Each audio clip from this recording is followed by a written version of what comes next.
நமஸ்காரம். இது நமது உலகம் சேனல் நேயர்களுக்கு வேங்கடம் ராம்நாராயண் அன்பு கலந்த வணக்கங்கள். எந்த ஒரு சந்தர்ப்ப சூழ்நிலையும் எதிர்கொள்ளக்கூடிய மனப்பக்குவம் கொண்ட மேஷராசி அன்பர்களே, நண்பர்களே, இது வரைக்கும் பயிற்சிகள் பார்த்தோம். அதே மாதிரி பலன்கள், மாத பலன், வருட பலன் பார்த்தோம். இப்ப வித்தியாசமா இப்ப நமக்கு நடக்கக்கூடிய தசை என்ன, நாம என்ன செஞ்சா மேல வர முடியும்? அதுல சனி தசை. சனி அப்படிங்கிறது ஒரு பெரிய ஏற்றத்தை கொடுக்கக்கூடியவன். ஆனா சனி தசைன்னு சொன்ன உடனே நம்மளுக்கு என்ன ஞாபகத்துக்கு வருதுன்னா, மேஷராசிக்காரர்களுக்கு சார் இப்போ சனி பயிற்சி வருது சார், 7 நாள் சனியா, அஷ்டம சனியா, அர்த்தாஷ்டம சனியா, பஞ்சம சனியா, பாத சனியா, இப்படிதான் நமக்கு கேட்க தோன்றது. ஏன்னா 12 இடத்துல சனி எங்க உட்கார்ந்தாலும் ஏதாவது ஒரு சனி தான், ஒரு 2-3 இடத்தை தவிர. அதனால நீங்க அதை பத்தி கவலைப்படாதீங்க. ஆனால் சனி உழைப்பை அதிகமாக கொடுத்தாலுமே, சனி 7 நாட்டு சனியிலையும் சரி, சனி திசையிலும் சரி, நிறைய உச்சத்தை தொட்டவர்கள் எல்லாம் உண்டு. அதனால நம்ம உழைக்கிறதுக்கு நம்மளுக்கு என்ன சார், இந்த மிடில் இன்கம் குரூப் இருக்கும், உழைக்கிறதுக்கு என்ன சொல்லியா தரணும்? 8 மணி நேரம் உழைந்தாலும் 10 மணி நேரம் இருந்து வேலை செஞ்சுட்டு போனாலும் வேலை செய்யறதுக்கு ரெடியா தானே இருக்கும். அதனால ஒண்ணும் கவலை இல்லை. அதாவது சனியை பத்தி நம்ம பயப்பட வேண்டியதில்லை. சனி திசை என்னென்ன ஏற்றம் தரும். சரி, சனிக்கு வரும்போது என்ன செய்யணும்? ஏதாவது கொஞ்சம் செஞ்சோம்னா கொஞ்சம் பெட்டரா இருக்குமா? சரியா? இப்போ அஸ்வினி நட்சத்திரம் அப்படின்னா சனி திசை கிட்டத்தட்ட கடைசியில வருது சார், டாக் எண்ட்ல வருது. அதுவே பரணி திசை, பரணி நட்சத்திரம்னா கொஞ்சம் முன்னாடி வரும். 19, 26, 26, 33, 63 வயசு, கிட்டத்தட்ட 60 வயசுக்கு மேலதான் பரணி நட்சத்திரத்துக்கு வருது. கிருத்திகை நட்சத்திரத்துக்கு மட்டும் சனி கொஞ்சம் ஏழியா வருவார். 35, 45, 50, 55 வயசுல சனி வர்றதுக்கு சான்ஸ் இருக்கு. சனி திசை விட்டுருங்க. ஆனால் சனி புக்தி வரும். எந்த சந்தர்ப்பத்திலையும் சனி புக்தி வரலாம். சனி திசை லேட்டா வரும். சனி புக்திங்கிறது ஒரு 1.5 வருஷம், 6 மாசத்துல இருந்து 2 வருடங்கள் வரைக்கும் ஒவ்வொரு தசை, குரு, செவ்வாய், ராகு, புதன், நட்சத்திர சுக்கிரன் விட்டுருங்க. குரு, செவ்வாய், ராகு, சரி, புதன் திசைகள்ல சனி புக்தி வரும். அந்த சனி புக்தி வர்ற போது நம்ம கொஞ்சம் ஆட்டி படைச்சிடும். சனின்னா என்ன சார்? சனின்னா முதல்ல லாங்விட்டி, நிறைய லாங்விட்டியை கொடுக்கக்கூடியவன் சனி. நீண்ட ஆயுள், அது சனிதான்.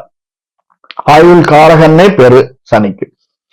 ஐயனார் உபாசனை சனி, ஐயனார், வீரபத்ரன், எல்லை தெய்வங்கள், இதெல்லாம் ஒருங்கி சேர இருக்கக்கூடியது சனிதான், சனீஸ்வரன் தான். இரும்புக்கு அதிபதியானவன் சனி. ரொம்ப ஸ்ட்ராங் சார். சனின்னா ஸ்திரம்னு சொல்லுவாங்க, ஸ்திரவாரம் அப்படிங்கிற ரொம்ப ஸ்ட்ராங்கா இருக்கக்கூடியவன். டார்க், இருட்டுக்கு காரணமானவன் சனிதான். ரொம்ப ஸ்லோ, ஸ்லகிஷ்னஸ், அதுக்கும் காரணவன். மந்தன்னு பேரு சனிக்கு. சனிக்கு மந்தன் அப்படின்னு, மந்த புத்தி அப்படின்றது சனி. ஓல்டேஜ், வயதானவர், கொஞ்சம் பாக்குறதுக்கே சனி இதுவா இருந்தான்னா வயதானவன் அத்தரிப்பான். பாக்குறதுக்கே கொஞ்சம் கோபத்தை கொடுக்கக்கூடியவன், அந்தந்த சந்தர்ப்பத்துல இழப்பை கொடுக்கக்கூடியவன், பயத்தை கொடுக்கக்கூடியவன். அதே விவசாயத்திற்கும் அவன் தான் காரணம். ரொம்ப ஹார்ஷா இருக்கக்கூடியது, அதற்கும் காரணம் சனிதான். மெயினா நம்முடைய விதியை தீர்மானிக்கக்கூடியவன். சூரியனுக்கும் சந்திரனுக்கும் அடுத்ததாக சனி. சனி நம்முடைய பார்ட் ரொம்ப அதிகம். லீடு பண்ணக்கூடிய, நம்ம ஒரு இடத்துல ஒரு லீடரா இருக்கணும். கெட்ட விஷயங்கள், பல விஷயங்களை லீட் பண்ணக்கூடியது சனிதான். நல்ல ஸ்ட்ராங்கா இருக்கக்கூடிய பாருங்க, அரசியல்வாதிகள், ஆன்மீகவாதிகள் இருப்பாங்க, சனியனுடைய ஆதிக்கம் அதிகமாக எடுப்பவர்கள். அவர்களால் யாரையுமே கவர்ந்து செல்ல முடியும். அந்த மாதிரி ஒரு சனி. நம்முடைய ஃபேட், விதி தீர்மானிக்கக்கூடியவன். நம்முடைய சொத்துக்களை பராமரிப்பதில், அந்த சொத்துக்களை பராமரிப்பதில் வல்லமையை தீர்மானிக்கக்கூடியவன் சனி.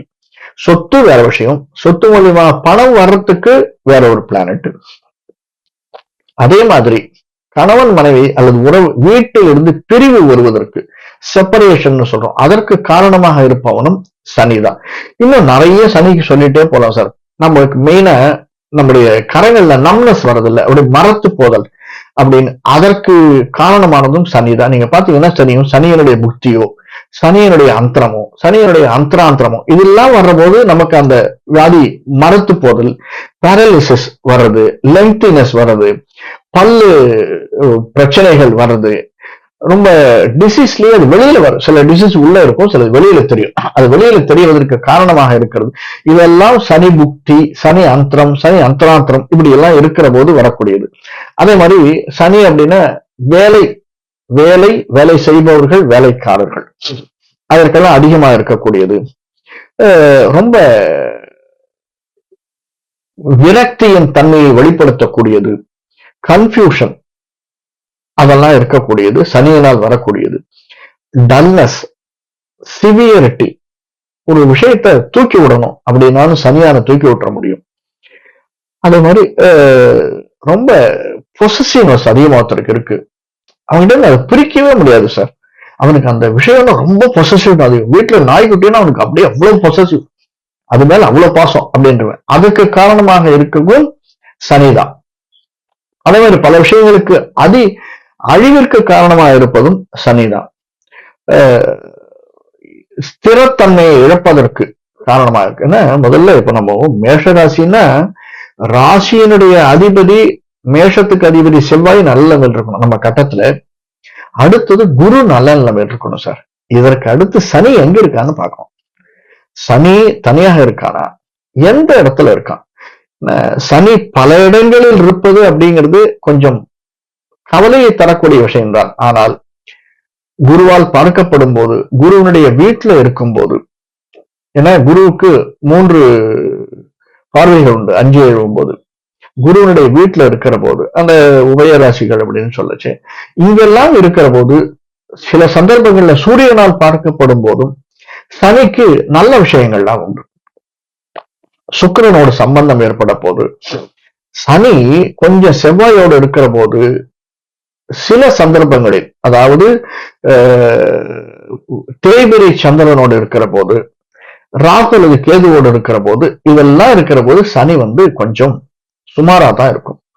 மோசம்னு நான் சொல்ல மாட்டேன். ஏன்னா எதுவுமே மோசம் கிடையாது, எதுவுமே ஓஹோ கிடையாது. நமக்கு நாம எடுத்துக்கிற தன்மையை பொறுத்துதான். 10,000 ரூபாய் இன்னைக்கு நம்ம 1 லட்சம் ரூபாய் சம்பாதிக்கிறோம் அப்படின்னா அவனுக்கு 2 லட்சம் ரூபாய் வந்ததுன்னா அது பெரிய விஷயமே கிடையாது. அது 10,000 ரூபாய் சம்பாதிக்கணும் 2 லட்சம் வந்ததுன்னா பெரிய விஷயம். ஒரு பெரிய வியாபாரம் பண்ணிட்டு இருக்கான், கோடிகளை புரள்றான், 10 கோடி ஒரு மாசத்துக்கு வியாபாரம், அவனுக்கு ஒரு 10 லட்சம் வருதுன்னா பெரிய விஷயம் கிடையாது.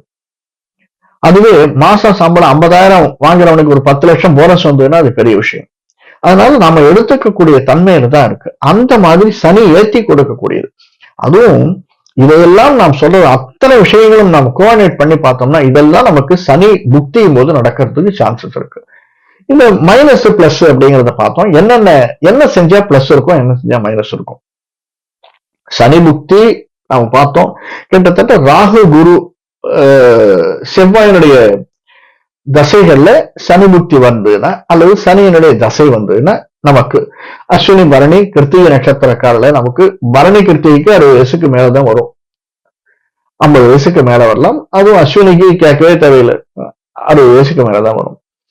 அப்படி வர்ற போது பயப்படாம இருக்கிறதுக்கு, அதை எதிர்கொள்வதற்கு சனியினுடைய 7ஆம் நாட்டு சனி வர்ற போது இந்த சனி புக்தியும் வந்ததுன்னா, சனியினுடைய தசை அல்லது சனி புக்தி இருக்கிற போது ஒரு 7ஆம் நாட்டு சனி அஷ்டமத்து சனி அர்த்தாஷ்டம சனி வந்ததுன்னா நம்மளை கொஞ்சம் படிச்சுதான் எடுத்துரும். அது இல்லாத பட்சத்துல வந்ததுன்னா மிக மிக நமக்கு உழைப்பை மட்டும் கொடுக்கும், ஏற்றத்தை கொடுத்துரும். இந்த ரெண்டும் கலந்து வரும்போது நம்ம என்ன பண்ணணும், அல்லது தனியாக சனி எப்படி நம்ம இது பண்ணணும். சாதாரணமாக சனேஸ்வரன் அப்படின்னு சொல்லுவாங்க. நமக்கு சனி ஒரு வேண்டுதல்னு பண்ணிக்கணும்னு வச்சுங்களேன். ஒரு வேண்டுதலுக்காக சனிக்கு நாம போய் வேண்டுறோம், ஒரு நல்லது, எனக்கு ஒரு ப்ரமோஷன் வேணும் அப்படின்னு யாராவது போய் நீ சனியை வேண்டிக்கோங்கன்னா அந்த சமயத்துல சனிக்கு நெய் தீபம் போட்டு வருதல் ரொம்ப விசேஷம். எனக்கு இந்த பிரச்சனை வரக்கூடாது, எனக்கு இந்த பிரச்சனை இருக்கு, மூட்டு வலி அதிகமா இருக்கு, இந்த மூட்டு வலி குறையணும் அப்படிங்கிற போது சனிக்கு எண்ணெய் தீபம் போட்டு வருதல் ரொம்ப நல்லது. இதை மனசுல வைக்கோங்க. அடுத்தது சனீஸ்வரனுக்கு சனிக்கிழமைகளில் ஈவினிங் 7 to 8 சனியனுடைய காயத்ரி சொல்லி வரலாம், அல்லது சனியனுடைய ஏதாவது மந்திரங்கள் ஸ்லோகங்கள் சொல்லி வருதல் ரொம்ப நல்லது. வருடத்திற்கு ஒரு முறை நம்முடைய நட்சத்திரத்தின் போது சனியனுடைய கோவிலுக்கு சென்று வருதல், திருநள்ளாரோ திருக்காட்டுப்பள்ளியோ அல்லது எரிக்குப்பமோ 3-4 இடங்கள் சென்று சனி தனியாக வழிபட்டு வருதல் மிக மிக ஏற்றத்தை தரக்கூடும். அதே மாதிரி சனி புக்தி வர்ற போது கட்டாயம் இந்த சில பேர் கையில கயிறு கட்டிப்பாங்க, ஆனா கட்டின்னு இருக்கேன். இந்த மாதிரி கயிறு பிரீத்தி பண்றதுக்கு அல்லது இடுப்பிலே கட்டக்கூடிய அரைஞான் கயிறு கருப்பிலே கட்டுங்கள். அது ஏற்றத்தை தரக்கூடியதாக அமைந்திருக்கும். ஆஞ்சநேயரை உபாசனை செய்து வருதல் மிக மிக ஏற்றத்தை தரக்கூடும். அதுவும் ராம லட்சுமண எதிர தனியா இருப்பார் ஆஞ்சநேயர். அந்த ஆஞ்சநேயர் உபாசனை, அந்த ஆஞ்சநேயருக்கு வெற்றிலை மாலை சாத்தி வருதல் நம்முடைய எந்த ஒரு இதுவையும் நிறைவு செய்வதற்கு, ஒரு எண்ணத்தையும் நிறைவு செய்வதற்கு ஒரு வெற்றிலை மாலை, நாம ஒரு 15 நாள் வேண்டிக்கிறோம், நாம் வாரம் ஆஞ்சநேயரை வணங்கிட்டு வரோம்னு வச்சுக்கோங்க. சனிக்கிழமைகளில் ஆஞ்சநேயர் ஈவினிங் 7 to 8 சென்று வணங்கி வருதல். ஒரு 11 வாரம் நான் வரேன், 12 வாரம் வரேன்னு வேண்டினோம்னா 12வது வாரம் முடிவுல ஒரு வெற்றிலை மாலை சாத்தி வருதல் மிக மிக ஏற்றத்தை தரக்கூடும். இதெல்லாம் சர்வசாதாரணமாக நாம் செய்யக்கூடியது. அதே மாதிரி நம்ம கீழே ஷூ போட்டுக்கிறோம் அப்படின்னா பிளாக் ஷூ போடுறது, பிளாக் ஷூ போட்டுன்னு போறது அப்படிங்கிறது மிக மிக ஏற்றத்தை தரும். நம்ம யாருக்காவது ஏதாவது உபகாரம் செய்யணும், ஏதாவது விஷயம் கொடுக்கணும் அப்படின்னு தானம் தர்மம் பண்ணணும்னு நினைச்சோம்னா வஸ்திரம், கருப்பு அல்லது நீல வஸ்திரம் வாங்கி தருதல், துணிமணி வாங்கி தருதல், அதுவும் ஐயப்ப பக்தர்களுக்கோ அல்லது இப்போ ஐயனார் கோவிலுக்கு போறோம், ஒரு அம்மன் கோயிலுக்கு போறோம், வேற எந்த கோயிலுக்கும் சனிக்கோ ஆஞ்சநேயருக்கோ கருப்போ அல்லது நீல வஸ்திரம் வாங்கி கொடுத்து வருதல், தான தர்மம் செய்து வருதல் மிக மிக ஏற்றத்தை தரக்கூடும். இதெல்லாம் சனியனுடைய முக்தி நமக்கு வருது அப்படின்னா இதெல்லாம் செஞ்சு வந்தோம்னா நமக்கு நிச்சயமாக மேன்மை இருக்கும். இதை விட விரிவா வேற ஒரு காணொலியில ஒவ்வொருத்தருக்கும் இருக்கக்கூடியது. இப்ப நம்ம மேஷராசிக்கு மட்டும்தான் பார்க்கிறோம், மற்ற ராசிகளுக்கும் நான் இதுல சொல்லிட்டு இருக்கேன்.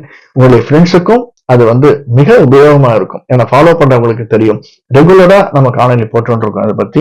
அதனால உங்களுக்கு ஏதாவது கமெண்ட்ஸ் இருந்ததுன்னா கமெண்ட்ஸ் சொல்லுங்க. அதுக்கு வேண்டியது வரக்கூடிய நாட்கள்ல நான் பதில் சொல்றேன். வேற ஒரு காணொலியில சந்திப்போம். நன்றி, வணக்கம்.